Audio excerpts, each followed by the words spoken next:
Hi everyone, welcome to another lesson about Ottoman history, and we are going to be speaking today about Sultan Suleyman and specifically his two sides of his reign. Well, I might say his personality, but really his reign, how he changed over time. And we are going to be looking at this guy, Sultan Suleyman, reigning for about 46 years, and often, as I pointed out before, he's considered the most famous sultan, the one that maybe some of you have heard about if you've heard anything about the Ottoman Empire. And he was often considered the sultan who reigned over the classical period, the formative period of the Ottoman Empire, both by Europeans and by Ottoman chroniclers themselves.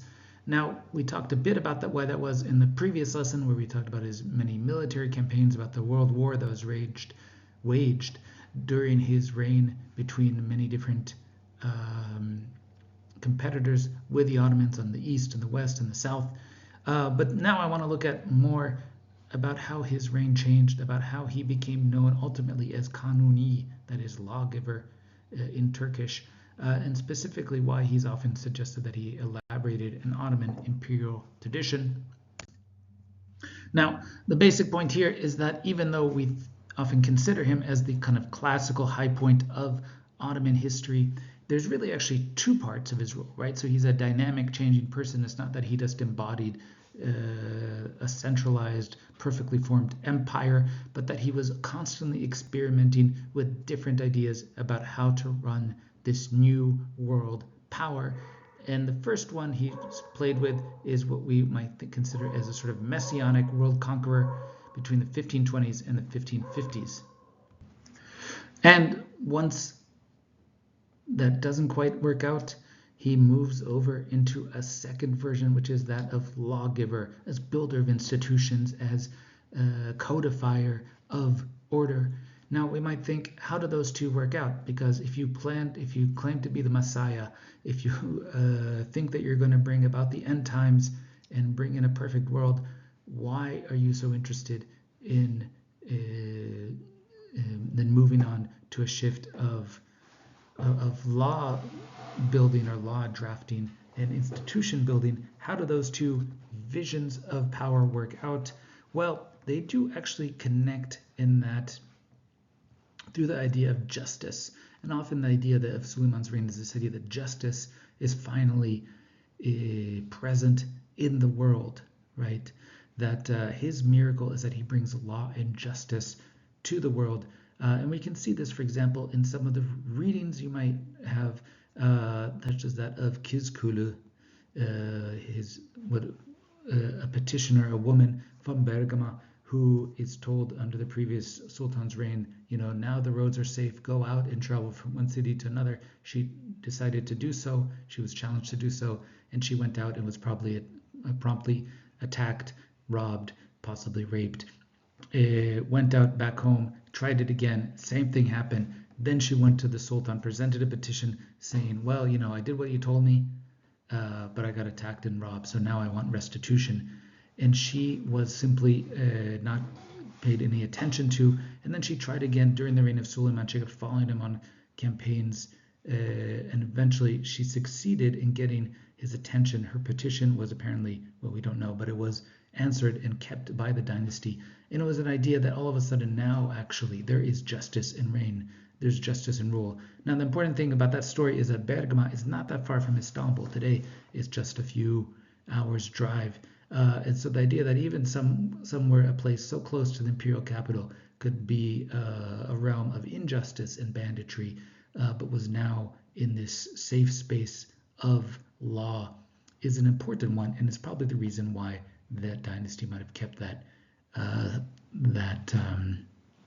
the petition from this random woman who wants justice in the world, because the idea of Suleiman's reign is justice ultimately, and it takes two different forms. Now we can actually split up his reign into by according to his grand vizier or his prime minister.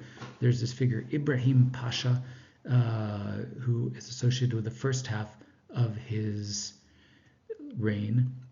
He is, like many of these figures, He is recruited through the Devshirme or Penjik. That is, he comes into the palace as a slave. In this case, he was basically captured in a raid. He was the son of a fisherman from Epirus, basically Western Greece, captured in a raid. Ultimately, seeing that he had a lot of potential, sold to the palace, where he was basically taken in the service of Prince Suleiman. And the two of them basically grew up together. They were the same age. They studied together. They learned together. And were not only best friends. Soon after his succession, he became his grand vizier. And Ibrahim had grand plans for Suleiman. By the way, the other grand vizier who kind of marks other parts of Suleiman's reign is this figure, Rustem Pasha, also raised to the Devshirme, but a very different figure. Anyways, Ibrahim had grand plans for Suleiman, and really played on this idea of him as a messianic conqueror at that time. This was not just something that came out of nowhere. It was really a sort of what we call a millenarian moment, a moment of apocalyptic expectation. All of a sudden, the world was now possibly united by one ruler. It was very close to the year 1000 according to the Islamic calendar. Both Christians and Muslims, both in the Ottoman Empire and throughout Europe and in different parts of South Asia and elsewhere, now expected that there was a millenarian coming, that the end of the world was coming, and that a final ruler should emerge. And that ruler, according to Ibrahim and according to Suleiman, was going to be Suleiman, right? And he was going to best his competitors, including Charles V, the Habsburg king, as well as people like the Pope. And that's why there's these weird experiments like this one that Ibrahim apparently instituted, which is this 5-tier tiara that he put on Suleiman, which is supposed to basically top the one of the Pope, which has 3 tiers, you can see on the right. And then he basically had him depicted in engravings and other things.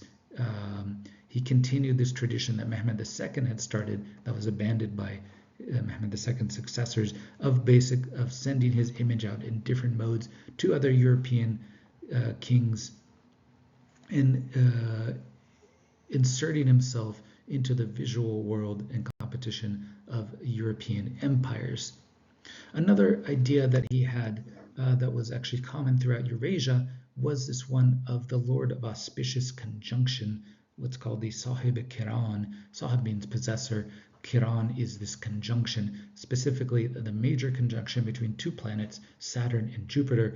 What that means is that if you look on the night sky and you see the planets, which are pretty bright, when they overlap, when they conjunct like this, that is when you see Saturn and Jupiter on top of each other. That is a conjunction. It only happens very rarely, I think about once a few decades or a few centuries, a century. And there's this idea that when this happens, then the possessor of the auspicious conjunction is going to become a new, each age has its own conqueror, one of these lords. And they are, the last one was Timur, which was in the 1400, and now a new one was coming, and that one should be Suleiman.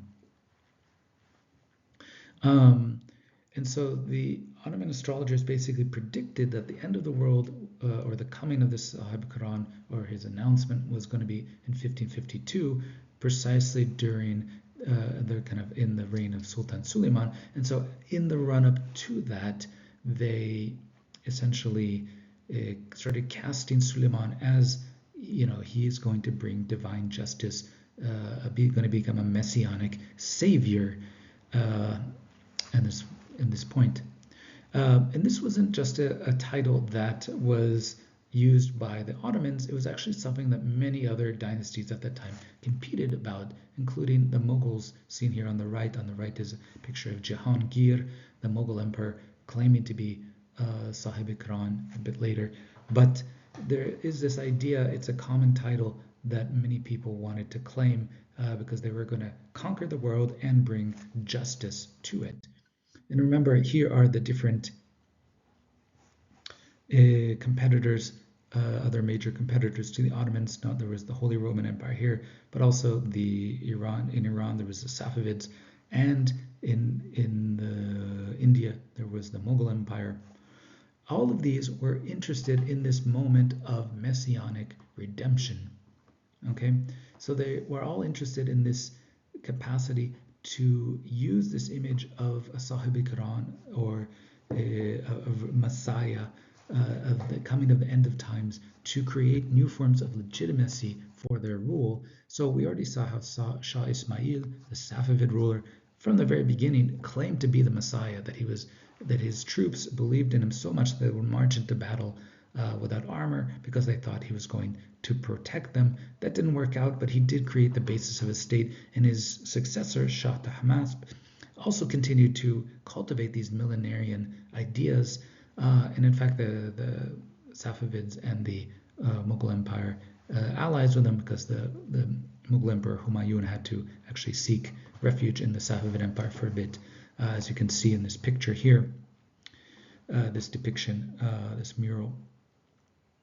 And so these ideas circulated around, right? That each of these, Suleiman was counting himself as Messiah, but so was Shah Tahmasp, so was the Mughal Emperor of different ways. So we have, for example, Jahangir casting himself as Sahib-i-Quran, as the ruler of the world, as having different peoples and religious leaders bow down to him and show him obeisance.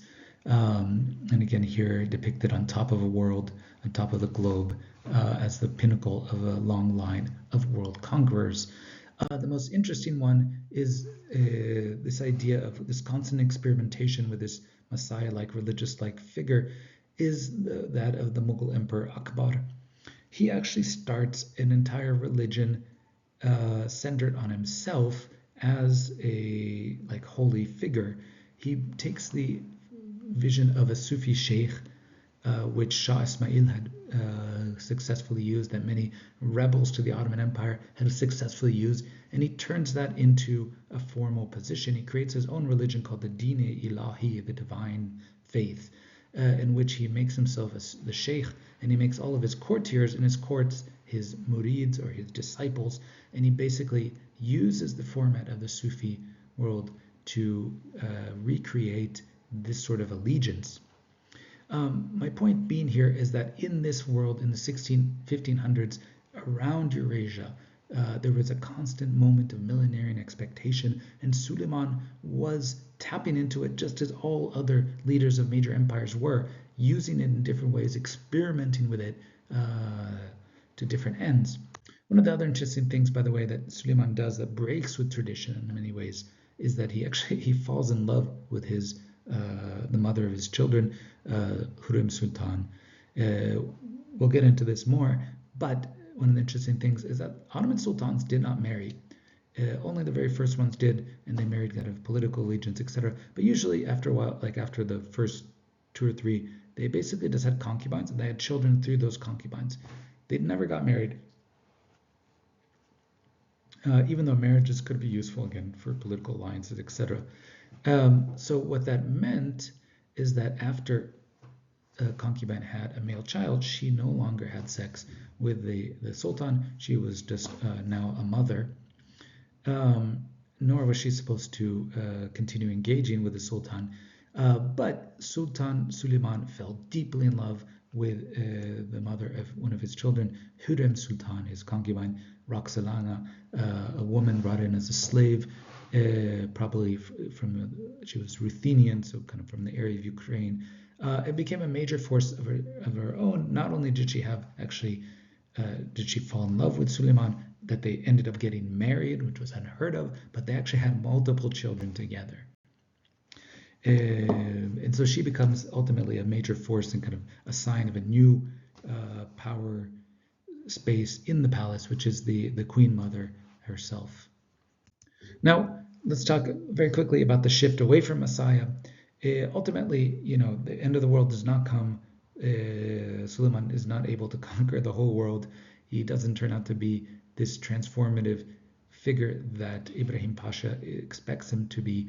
And it just becomes clear that this is not going to happen anytime in his reign. He had actually already eliminated his Grand Vizier Ibrahim Pasha very quickly at the end of this, in the 1540s, he actually kills him off. He goes from most favored to most dead, as we would say, from Makbul to Maktul. And he basically he closes up some of the wars, he makes peace with the Safavids and Habsburg, and he turns towards a much simpler, sometimes seen as more kind of religious, less messianic form of leadership. Even his main mosque is much less adorned, much more simple, which is supposed to symbolize piety or some sort. And he really sets out a standard and reconciled law.